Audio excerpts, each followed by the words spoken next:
Assalamualaikum warahmatullahi wabarakatuh. Kami dari kelompok 10 akan mempresentasikan tugas analisis kasus untuk mata kuliah Psikologi Komunikasi. Adapun anggota kelompok kami yaitu ada Anissa Kartika, Dina Fitri Safira, Dewa Ayu Putu Devi Gayatri, Lindi Dwi Aryani, dan saya Muhammad Fakhar Muyasar sebagai moderator. Untuk teori dan tradisi, stimulus respon akan dipresentasikan oleh Dina.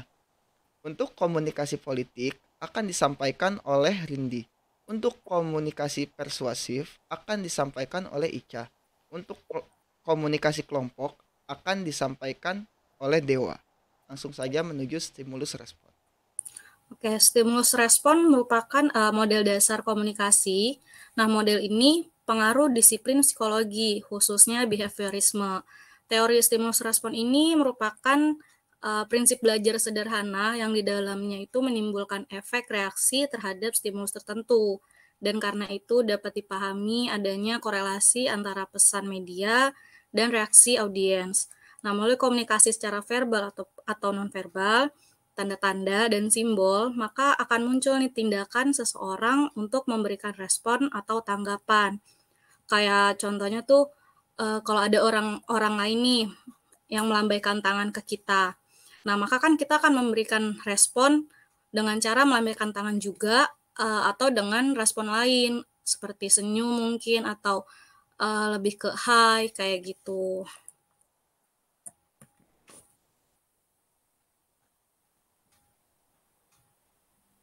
Komunikasi politik, komunikasi yang melibatkan pesan-pesan politik dan aktor-aktor politik, atau berkaitan dengan kekuasaan, pemerintahan, dan kebijakan pemerintah. Setiap penyampaian pesan yang disusun secara sengaja untuk mengaruh terhadap penyebaran atau penggunaan power di tengah masyarakat.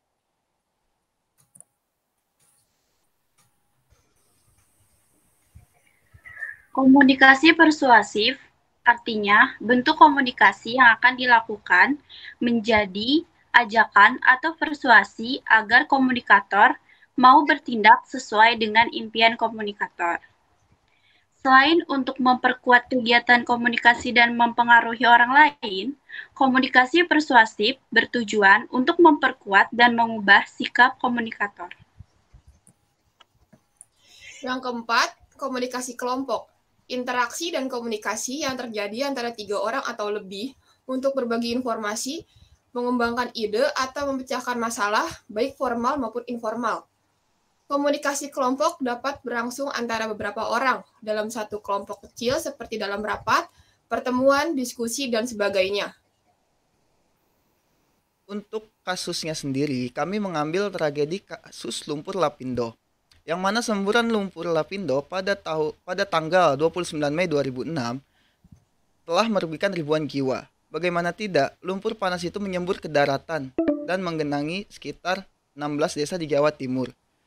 Total korban disinyalir mencapai 45.000 jiwa yang harus kehilangan pemukiman dan kerugian mencapai 3,8 triliun. Hingga saat ini, penyebab semburan masih menjadi pro dan kontra.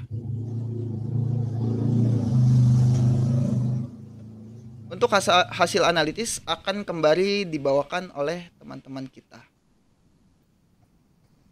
Oke, untuk stimulus responnya, Lapindo Brantas melalui MLJ dan Badan Penanggulangan Lumpur Sidoarjo atau yang bisa disingkat BPLS, sepakat dalam waktu dekat akan menetapkan batas waktu penyerahan berkas bukti kepemilikan atas tanah dan rumah warga korban lumpur Lapindo dan berjanji akan mengganti rugi.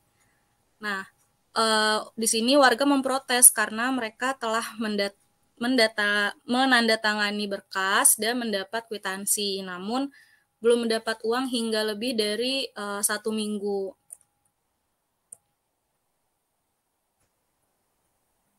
Untuk analisis komunikasi politiknya, yaitu Presiden Susilo Bambang Yudhoyono menyusun strategi penanggulangan melalui penerbitan Kepres di 2006 dan Perpres di 2007.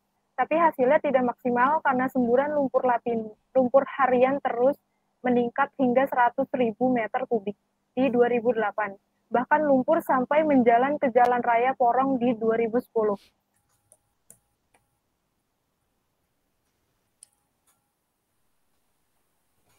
Komunikasi persuasif, lumpur lapindo dengan kandungan zat logam berat jenis kadmium rata-rata sebesar 0,30 mg per liter dan timbal sebesar 7,2876 mg per liter. Efek jangka pendek diantaranya adalah iritasi pernafasan, sakit kepala, dan mata terbakar. Efek kronis paparan tingkat tinggi fenol adalah kelemahan, nyeri otot, anoreksia, penurunan berat badan, dan kelelahan sampai mematikan. Penyuluhan adalah kegiatan penting untuk memberitahu apa akibat dari kita yang menghirup bau gas dan mencari cara supaya gas yang dihirup tidak mengakibatkan efek yang parah. Analisis dari komunikasi kelompok.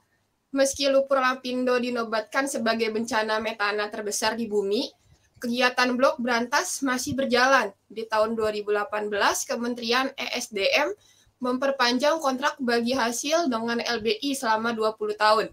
Dan lapindo berantas akan kembali melakukan eksplorasi migas tidak jauh dari titik semburan. Sekian presentasi dari kelompok kami, kurang lebihnya mohon maaf. Wassalamualaikum warahmatullahi wabarakatuh.